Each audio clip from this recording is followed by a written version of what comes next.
Her career at the UNLV Performing Arts Center spans more than 30 years. An advocate for the power of arts education, Lori Cobo, Executive Director of the UNLV Performing Arts Center, joins us this week for Nevada Week in person.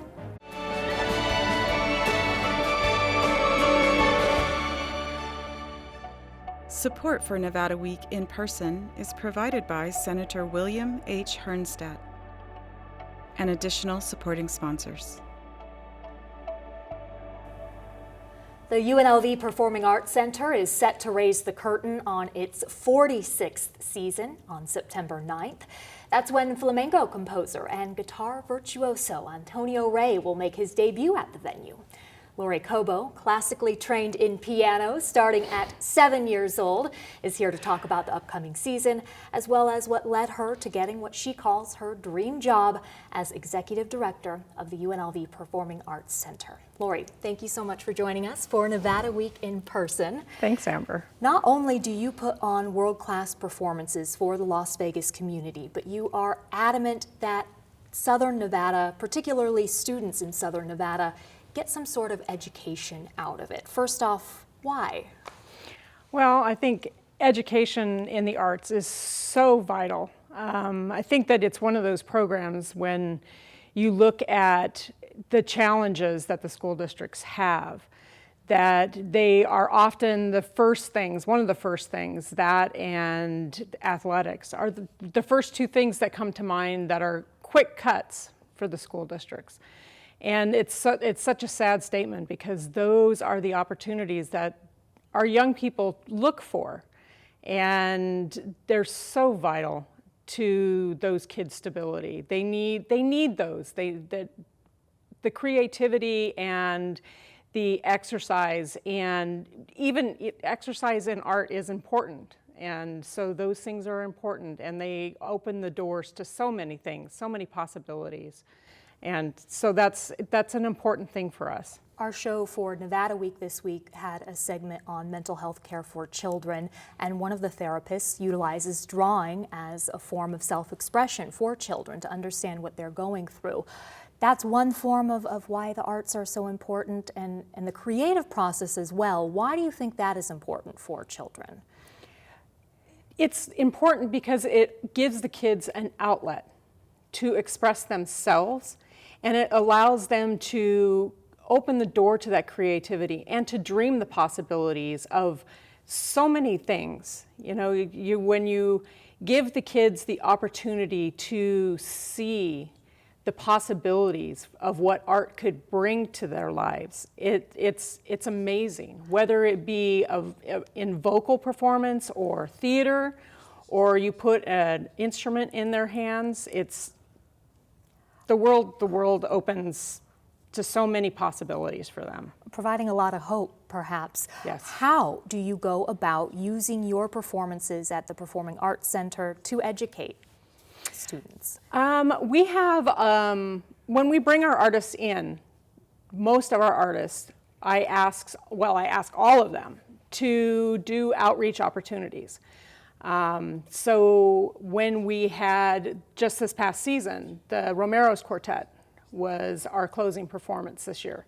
And Pepe Romero himself, one of the guitar greats, actually did a masterclass the following afternoon. And so that masterclass was open to the community.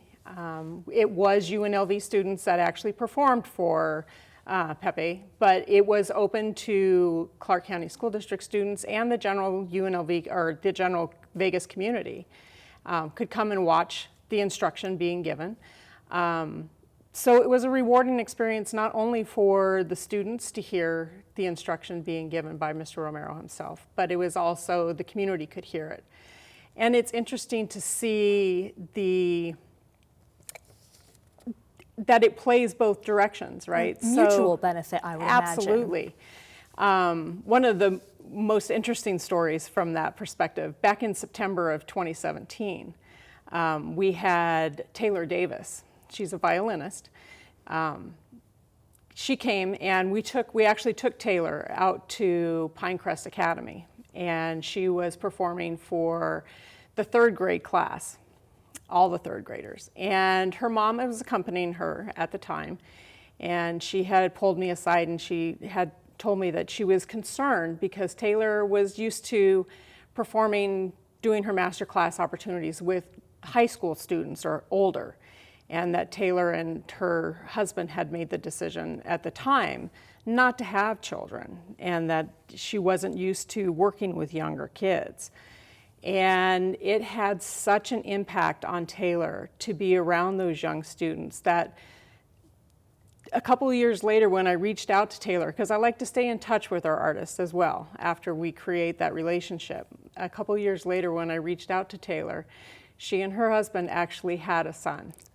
So it's nice to see that we, I obviously don't want to take the credit for that, but it's nice to see that impact with being around those students and watching the joy that she experienced being around them. Opened her eyes to that opportunity. Exactly. A little bit similar, you have your own kind of love story from the Performing Arts Center. You married a classical guitarist. I did. That you met there. How did that come to be? So the Performing Arts Center has it started originally as the classical guitar series.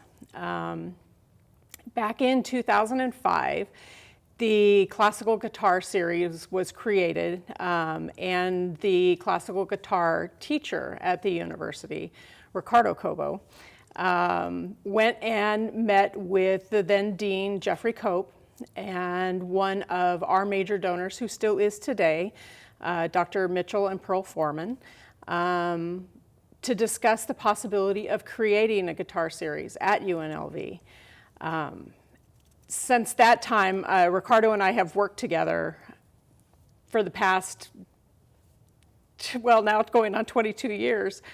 I was enamored by him both physically and his playing. And then in August of 2019, we ended up getting married, and so. Well, who made the first move? How did that happen? How long ago, if you've known him 22 years?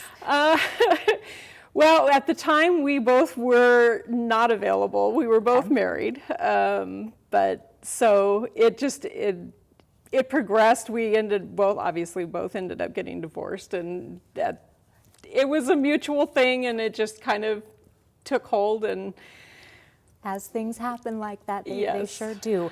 So during the pandemic is when you got married. Also during the pandemic is when you got your master's degree. Yes. And you got your bachelor's degree while you were working at UNLV and as a mother of 2 kids. Yes. I think that's incredible. What would you tell people out there who are thinking, gosh, I maybe considering it, but think they can't do it? Oh, I think anything is possible. I think education is extremely important. I am a proverbial learner. I have often thought that even now, I think about the possibility of going back and looking at getting my MBA, but at the same time, I'm like, why am I going to do that to myself? But I think that education is so important, and both of my kids are now obviously both very grown, and my daughter has gotten both her BA and her master's, and she actually is in education and teaches here in the Valley.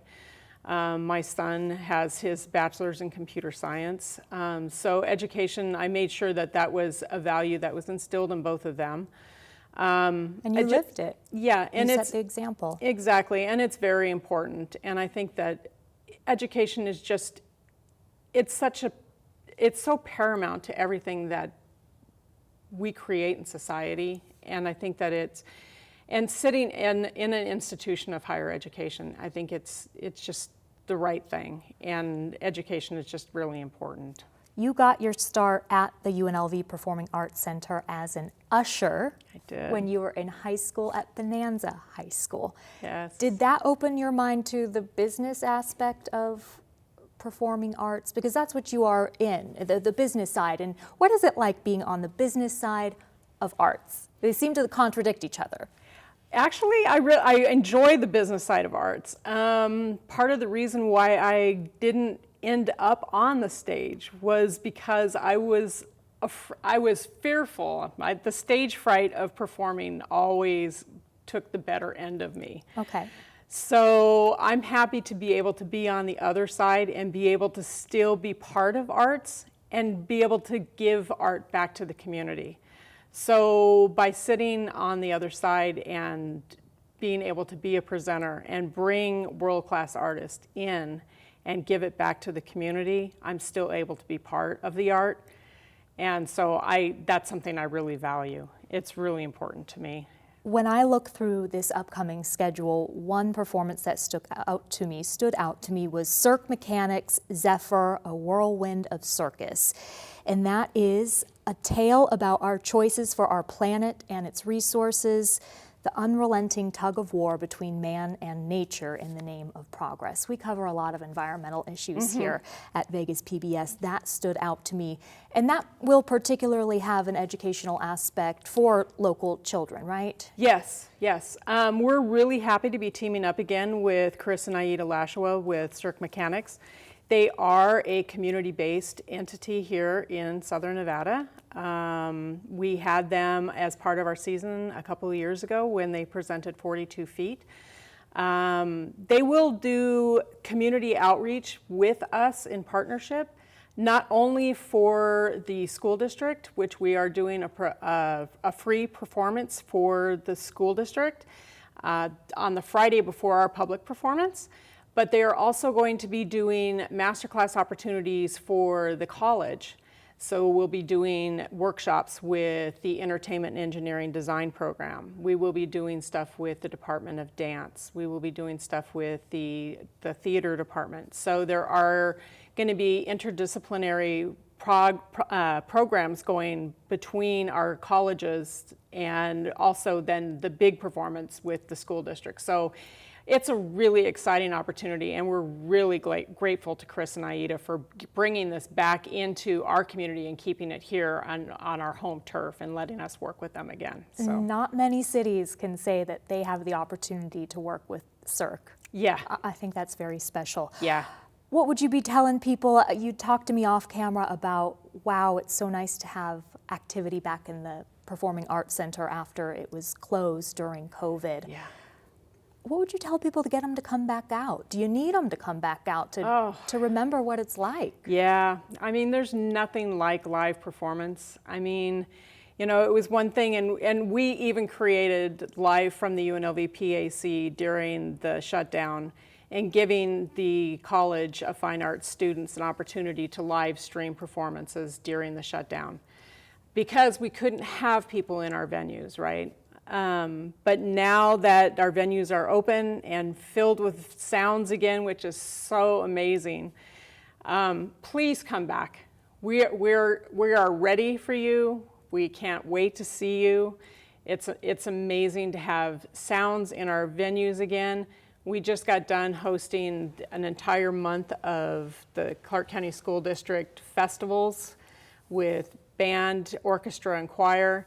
And seeing the kids performing on stage and hearing their voices and their instruments and the excitement when they take the stage was amazing. So, Lori Cobo, thank you so much for your time and joining us on Nevada Week in person. To see this week's edition of Nevada Week, tune in on Sunday night at 5:30, Tuesday night at 7:30, or anytime you wish at vegaspbs.org/Nevada Week.